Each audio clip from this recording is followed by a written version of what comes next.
Are dinosaurs mentioned in the Quran and the Bible? Yes, absolutely. Both of these divine books clearly mention dinosaurs. How? Let me introduce you to the facts. First, let's talk about the Quran. When the Quran was revealed, did people at that time know about dinosaurs? No, not at all. It wasn't even in their imagination. Yet the Quran clearly and explicitly points to the existence and extinction of dinosaurs. In this video, for the first time, we present a detailed explanation of dinosaurs' existence and their extinction through the lens of the Quran. The Quran is a miracle not only for the people of 1400 years ago, but also for our era and for those who will come after us. The first discovery of a large fossilized dinosaur bone happened in 1677, and it was in 1842 that Richard Owen accidentally coined the term dinosaur, meaning terrible lizard. Later, as more fossils were discovered across different countries,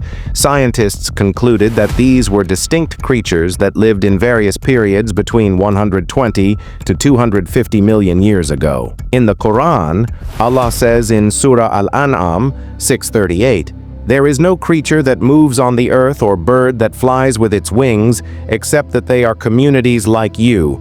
We have not left anything out of the book. Then to their Lord they will be gathered." The phrase, "we have not left anything out of the book," uses the past tense verb, ma faratna, we have not left out. This indicates events that have already happened. The Quran refers to all these creatures as ummah, communities. The beings we now call dinosaurs were part of Allah's creation, and by His law of nature and divine decree, they were wiped out.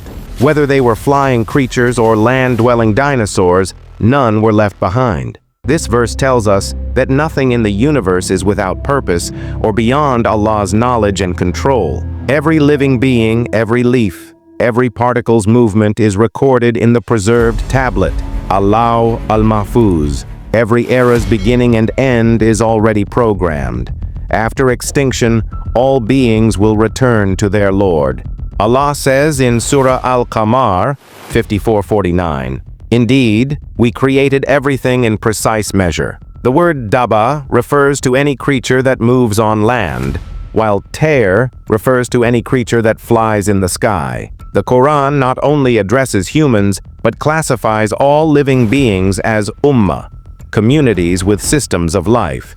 In Surah Al-A'raf 7:34, Allah says, "For every nation there is an appointed term. When their time comes, they cannot delay it for a moment, nor can they advance it." The Quran makes it clear that every nation, every creature, has a fixed lifespan determined by Allah. When that time is up, they are destroyed, just like the dinosaurs. Now let's talk about the Bible. When we look at the book of Job, chapter 40, we find the mention of a remarkable creature, Behemoth. This creature is so majestic that its tail is described like a cedar tree, and its bones are as strong as iron bars. Scholars believe this description resembles a large dinosaur, such as a Brachiosaurus. Similarly, in Job chapter 41, there is mention of Leviathan, a terrifying massive creature with impenetrable skin and fiery breath. Isn't this a clear and direct indication of dinosaurs? Creatures that were named dinosaurs in this century,